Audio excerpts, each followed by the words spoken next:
back. That was great. You did a great job. That's a very special song to me. Wow. Going Away. That was just, it was an amazing job. I noticed there's a lot of passion when you sing. That song was inspired by a story reported by Gretchen Carlson on Fox and Friends. Mm-hmm. She does the stories on, she follows and focuses on our troops. Okay. Stories connected with them, coming home, going there, the fallen, which is why I mark with the red scarf, our fallen heroes. The story was a soldier came back from Iraq and he was unable to return to active duty. It was just him and his wife. They had no children yet.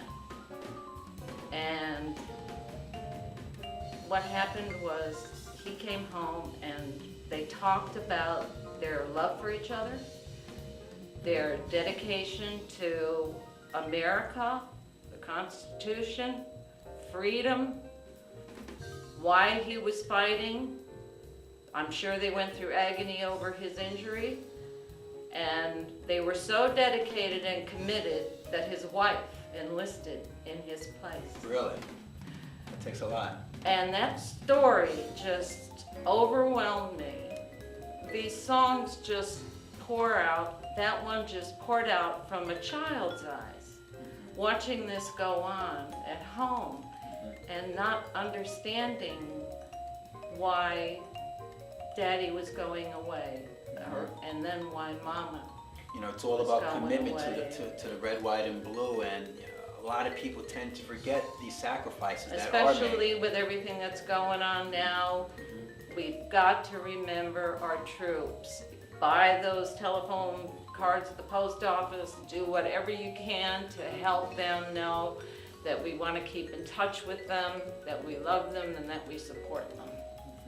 There's lots of organizations out there. You can do volunteer work and visit vets. Wait till you hear their stories. I mean, to listen to our older generation who have been through, some are still around from World War I. Our father was English, he was in the RAF, shot down 23 planes in the Battle of Britain.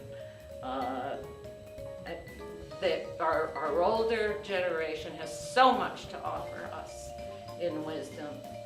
And this particular song goes from my heart in hopes of healing and safety and their safe return home and their safety to where they are, but the victory of our American beliefs that freedom is important, our Constitution's important. We've got to keep up to date on things, and you got to get politically active. I'm sorry, I'm not a political activist, but I'll sure sing about it. So I have to be very careful talking about politics on this show, but well, the reason being, I'm very much involved in the world of politics also. So I noticed your poster. Indeed. I hope you're in my district. Hey, we'll talk about that at another time in another place. Hey, quick question though. Your favorite word? Well, it's love. Love. Which is why I wrote the song Think About Love. It was written for my sister who was going through a difficult time, and this was another one. I was just on my way walking down to the beach, and my love for her just poured out in this song, that love can overshadow all of our woes, our injuries, if we just look to love. Real love, not just love that wants something, not love that we can take, but love we can give. You know, we think about love. It's not just love for a relative. It's for a fellow man. Exactly. It's love for all individuals. Exactly. You know, I appreciate the fact you're wearing your peace earrings. You know, understanding the need for duality also. With all power, there's strength. With all weakness, there's also strength. Yep, we're all vulnerable to things, and you got to have something that you believe in that's greater than yourself. I have no problem believing in God.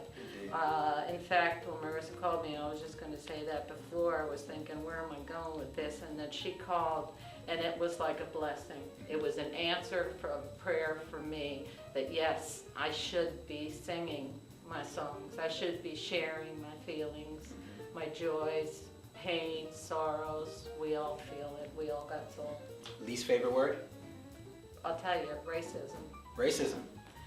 And the reason I say that is because I've been influenced by musicians, regardless of where they came from, the truth of that music, or whatever a person would say. Religious beliefs, I feel that how can we converse, how can we share, how can we communicate with people of other faiths? I also think there's a deep sadness in my heart for the way the American, well, it wasn't just the American, but the slave trade. I'm like Morgan Freeman when it comes to that. I just get super passionate, and it's something that I pray for forgiveness for America. I'm sure other countries, have to deal with it on their own, but that's a scar to me. I don't think we should judge anyone, but I think what we do need to do is open lines of communication where we can discuss, say, another person's religion.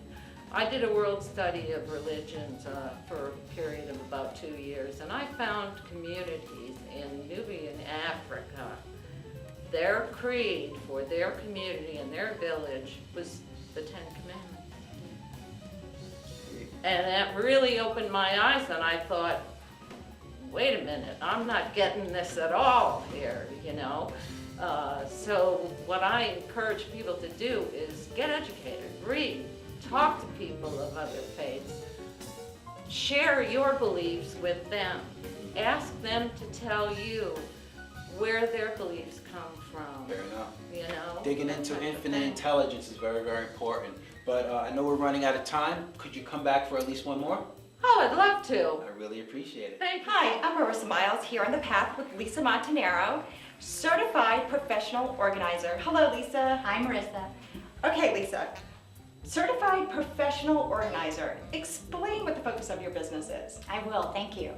There are about 5,000 organizers right now in the country that belong to NAPO, which is the National Association of Professional Organizers, and there are a few hundred of us that have become certified, which is a wonderful process. And what I particularly focus on is helping people and organizations decide to be organized. And DECIDE is an acronym, D-E-C-I-D-E, and it's an empowering process that helps people achieve results at home, at work, and in life. Lisa, what are the greatest rewards of your business?